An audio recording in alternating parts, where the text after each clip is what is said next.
Hello students, welcome to my YouTube channel easy learning. इस video में हम BHIC 133 की बुक जिसका नाम है भारत का इतिहास 1206 ईस्वी से 1707 तक, तो इसके इम्पोर्टेंट टॉपिक पर डिस्कशन करेंगे जो कि एग्जाम पॉइंट ऑफ व्यू से बहुत ज्यादा इम्पोर्टेंट होने वाले हैं।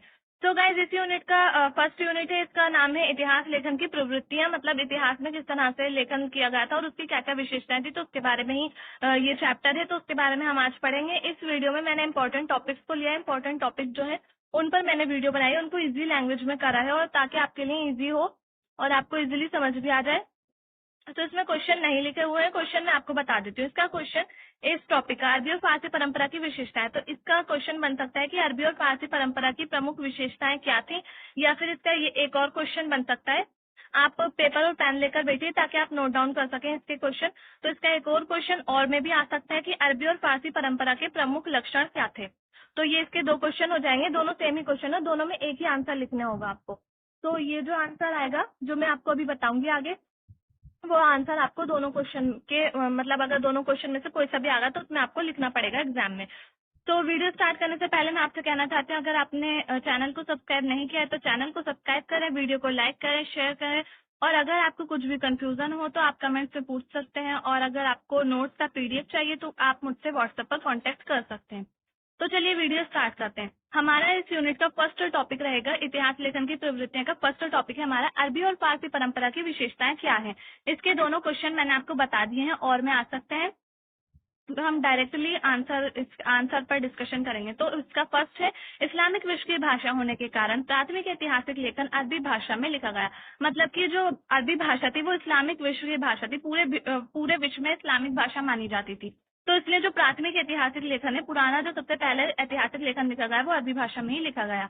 अरबी ऐतिहासिक परंपरा राजनीतिक और सैन्य घटनाओं के साथ साथ सामाजिक, आर्थिक, सांस्कृतिक और धार्मिक जीवन को भी शामिल करती है। मतलब अरबी भाषा में सारी ऐतिहासिक घटनाएं लिखी गई थी, साथ ही साथ उसमें उस समय में राजनीति किस तरह से होती थी तो राजनीति के बारे में भी लिखा गया था। सैन्य घटनाएं मतलब कि वहां पर जो पुराने समय का जो ऐतिहासिक हमारा सेना थी, फौज थी, वो किस तरह से काम करती थी उसके बारे में भी अरबी भाषा में लिखा गया है। सामाजिक जो घटनाएं थी उनके बारे में भी, आर्थिक, सांस्कृतिक और धार्मिक सभी घटनाओं के बारे में, सभी जो धर्म से जुड़े जो जीवन था हमारा लोगों का उस समय का, तो उस सब के बारे में हमें अरबी भाषा में देखने को मिलता है। इसनाद अर्थात वर्णनात्मकर्ताओं की श्रृंखला। इसनाद का मतलब होता है वर्णनकर्ताओं की श्रृंखला। अरबी इतिहास लेखन की महत्वपूर्ण विशेषता थी। तो अरबी का जो इतिहास लेखन होता था उसमें इसनाद एक उसकी महत्वपूर्ण विशेषता होती थी, और इसनाद का मतलब होता है वर्णनकर्ता। जो भी लोग लिखते हैं, इतिहास लिखते हैं, उनको कहते हैं कि वर्णनकर्ताओं की श्रृंखला, मतलब इतिहास लिखने वालों की एक श्रृंखला होती थी जो लोग इतिहास लिखते थे, तो उनके बारे में। और ये उस समय की अरबी भाषा की, अरबी इतिहास लेखन की महत्वपूर्ण विशेषता थी। काफी सारे लोग अरबी का इतिहास लिखते थे। पवित्र कुरान को मौलिक रूप से लिखने के लिए परंपराओं का आलोचनात्मक विश्लेषण जरूरी था, जिससे सबसे पवित्र सत्य तक पहुंचा जा सके। तो ये आपको समझ में आ गया होगा, कुरान क्योंकि एक पवित्र किताब है तो उसको मौलिक रूप से लिखने के लिए पूरा परंपराएं जो थी उसका आलोचनात्मक विश्लेषण करना जरूरी था। उसके बारे में उसको पूरा अच्छी तरह से क्रिटिसाइज करके उसको उसके बारे में पता होना चाहिए था, हर एक बात। ऐसा नहीं होना चाहिए था कि अपने मर्जी से काल्पनिक कुछ भी लिख दिया, ऐसा नहीं था। उसको अच्छी तरह से उसका पूरा विश्लेषण करके, उसको पढ़कर, समझकर, और फिर उसके बाद उसको करना था ताकि हम सच तक पहुंच सकें, इसलिए उसको लिखा गया। इस संदर्भ में अल बलादुरी की रचना फुतुहुल बुल्दान उत्कृष्ट है। तो जो बलादुरी है, अल बलादुरी, इनकी इन्होंने एक रचना की थी फुतुहुल बुल्दान, ये इन्होंने लिखी थी। तो ये उस समय में बहुत ज्यादा इम्पोर्टेंट थी, जिसमें हर घटना का वर्णन विश्वसनीय स्रोत पर आधारित है। तो ये जो इन्होंने किताब लिखी थी, बुक लिखी थी, तो उसमें इन्होंने हर घटना का वर्णन किया और अच्छे तरीके से किया। ऐसा नहीं है, किसी को भी पढ़ने में ऐसा नहीं लगता है कि उन्होंने काल्पनिक किया है, बल्कि हर किसी को उस पर विश्वास होता है। अल मसूद को इतिहास और भूगोल को मिलाने का श्रेय जाता है। भारत और श्रीलंका की यात्रा के दौरान उसने अपने अनुभवों के साथ विभिन्न क्षेत्रों की भौगोलिक जानकारी को भी कलमबंद किया।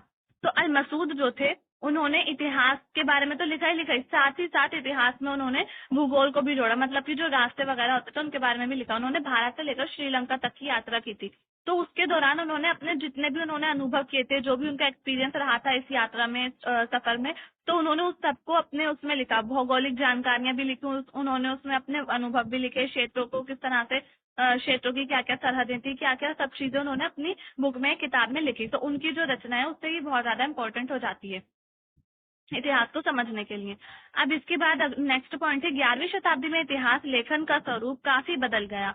दरबार से जुड़े अधिकारियों और विद्वानों ने अपने शासकों और उनसे संबंधित घटनाओं को लिखना शुरू किया, जिससे इतिहास लेखन अब दरबार की राजनीति और अभिजात वर्ग पर केंद्रित हो गया।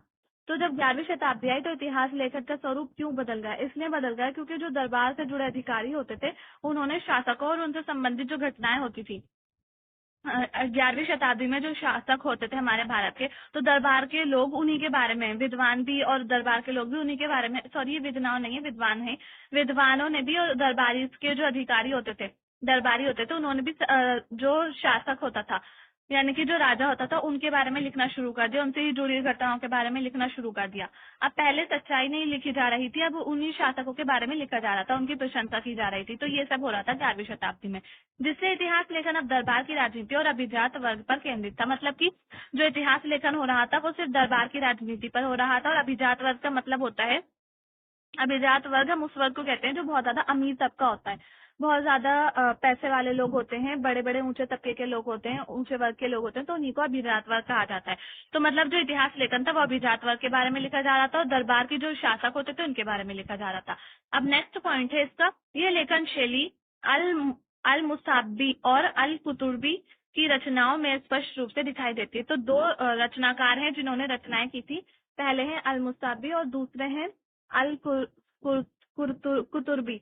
ये दोनों, इन्होंने अपनी रचनाएं की, और इन्होंने जो 11वीं शताब्दी में, जैसे मैंने अभी आपको बताया 11वीं शताब्दी में किस तरह का इतिहास लेखन हो रहा था, तो उसी तरह का इतिहास लेखन इन्होंने किया, यानी कि राजाओं की प्रशंसा की, अभिजात वर्ग की प्रशंसा की, और उन्हीं की राजनीति के बारे में इन्होंने लिखा।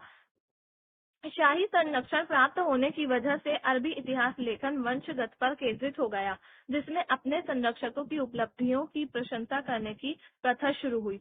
तो क्या हुआ, शाही संरक्षण प्राप्त, यानी कि जो लोग इतिहास लेखन लिखते थे अरबी भाषा में, उनको शाही संरक्षण प्राप्त था। शाही संरक्षण प्राप्त होने का मतलब कि जो राजा महाराजा होते थे वो उनको संरक्षण देते थे। तो इस तरह से जो अरबी भाषा का, अरबी इतिहास लेखन था, वो वंशगत पर आधारित हो गया, यानी कि जो अरबी भाषा में पूरक होते थे उनके, फिर उनके बाद उनकी नस्लें आने वाली, आगे आने वाले वो लिखे, आगे आने वाली नस्लें ही लिख रहे थे सिर्फ अरबी भाषा पर, और कोई नहीं लिख रहा था। तो इस तरह से वो वंशगत पर केंद्रित हो गया था, जिसमें अपने संरक्षकों की उपलब्धियों की प्रशंसा। तो जो आगे आने वाली जो नस्लें थी वो जो लिखती थी इतिहास लेखन, तो वो अपने पूर्वजों की क्या लिखती थी, क्या करती थी, प्रशंसा करती थी। जैसे कि पहले राजा के दरबार में कोई उनके दादा हुए, फिर वो दूसरे राजा आए, तो फिर दूसरे उनके बेटे आ गए, तो इतिहास लेखन लिखने वाले। तो इस तरह से जो लोग होते थे वो अपने जो पूर्वज होते थे उनकी प्रशंसा करते थे, इतिहास लेखन करने वाले लेखक। इसमें अलंकारिकता का तत्व भी मौजूद है, जो विशेषता अल उतबी की तारीख यामिनी में स्पष्ट दिखाई दिया। तो इसमें अलंकारिकता भी देखने को मिलती है, जो कि अल उतबी की तारीख है यामिनी में स्पष्ट रूप से दिखाई दिया। ये इनकी बुक है तारीख यामिनी अल उतबी की। तो इसमें दिखाई देता है अलंकारिकता का इन्होंने प्रयोग किया है। इसमें गजनी के सुल्तान महमूद और सुबुक्तगिनी का वर्णन है। तो इन्होंने सुल्तानों का वर्णन किया है इसमें।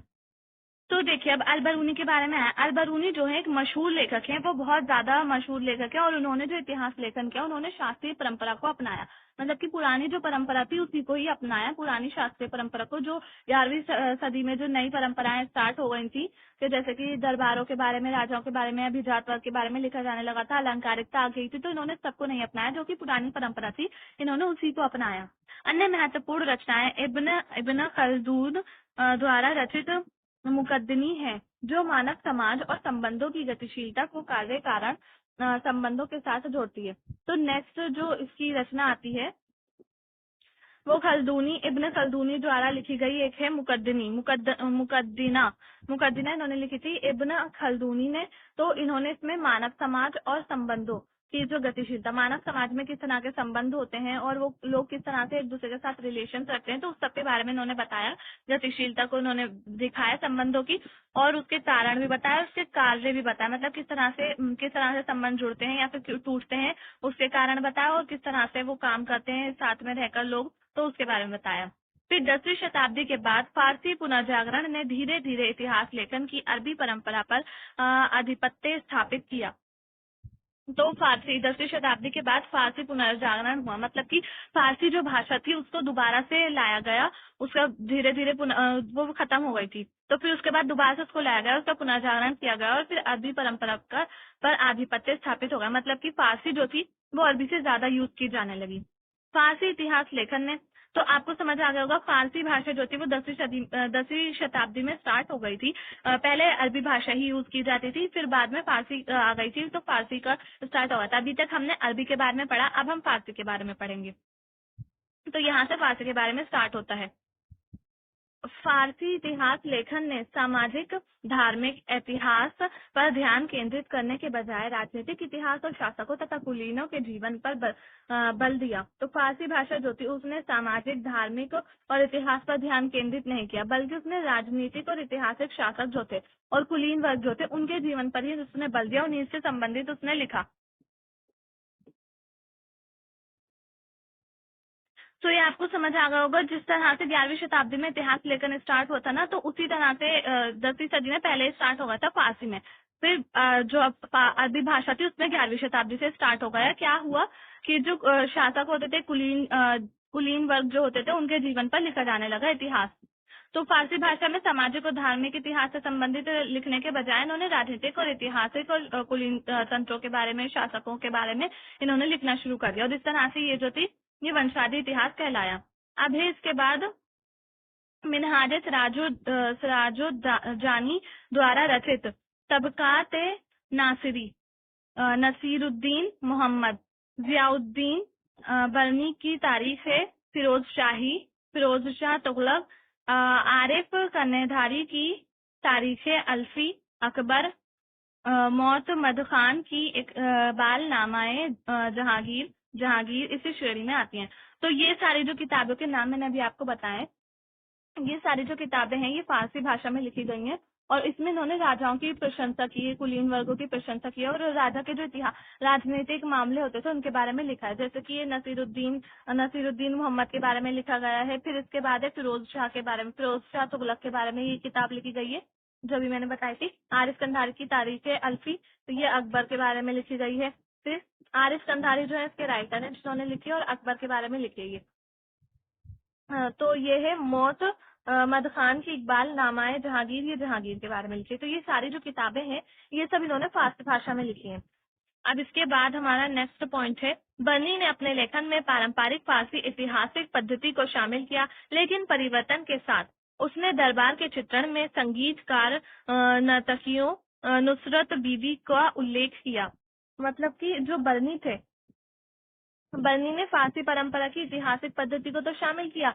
फारसी परंपरा की ऐतिहासिक पद्धति मतलब कि राजाओं की और राजनीति से संबंधित और कुलीन वर्गों से संबंधित वो सब तो उन्होंने लाया, लेकिन उसके साथ साथ उन्होंने उसमें परिवर्तन भी किया। और उसमें उन्होंने क्या परिवर्तन किया कि दरबार में उन्होंने चित्रण किया संगीत का, दरबार में उन्होंने संगीतकारों का चित्रण किया, नर्तकियों को दिखाया, और नुसरत बीबी का भी उल्लेख किया उन्होंने। तो ये आपको समझ आ गया होगा। अबुल फजल ने अपने लेखन में अरबी और फारसी पद्धतियों को मिले जुले रूप में प्रयोग किया। अबुल फजल जो थे उन्होंने अकबरनामा लिखा था। अकबरनामा अबुल फजल की बहुत ज्यादा इंपॉर्टेंट किताब है, जिसके बारे में हम आगे भी डिस्कशन करेंगे कि उन्होंने किस तरह से लिखा था अबुल फजल। तो इसमें इन्होंने अरबी और फारसी दोनों को लिया, दोनों भाषाओं को लेकर मिले जुले रूप में लिखा, उन्होंने इसको मिले जुले रूप में इसका प्रयोग किया। तो जब हम अबुल फजल की जो अकबरनामा उसके बारे में डिस्कशन करेंगे तो ये सब उसके बारे में उसमें आ जाएगा। ये देखिए ये रहा नेक्स्ट हमारा, यही है अबुल फजल और अकबरनामा।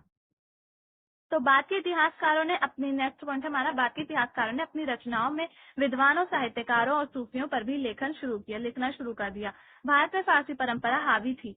अब इसके बाद क्या हुआ कि बाद के जो विद्वान आए, इतिहासकार आए, उन्होंने क्या करा कि साहित्यकार जो थे, सूफियों साहित्यकार और इतिहासकार और विद्वान, इन सब ने अपनी अपनी रचनाओं में सूफियों पर भी लिखना शुरू कर दिया। सूफी एक परंपरा थी, आपको पता होगा। तो हम आगे ये भी पढ़ेंगे, सूफियों के बारे में भी पढ़ेंगे, सूफी परंपरा के बारे में। तो इन्होंने सूफियों पर भी लिखना शुरू कर दिया। भारत में फारसी परंपरा हावी रही इस तरह से। तो अब हमारा नेक्स्ट, हम वीडियो को यहीं पर ही एंड कर देते हैं। नेक्स्ट हमारा ये था अबुल फजल, ये इसी वीडियो में कवर करना था, लेकिन ये वीडियो बहुत ज्यादा लेंथी हो गई है। तो गाइज, अगर आपको वीडियो पसंद आई हो तो वीडियो को लाइक करें, शेयर करें, चैनल को सब्सक्राइब करना ना भूलें। थैंक्स।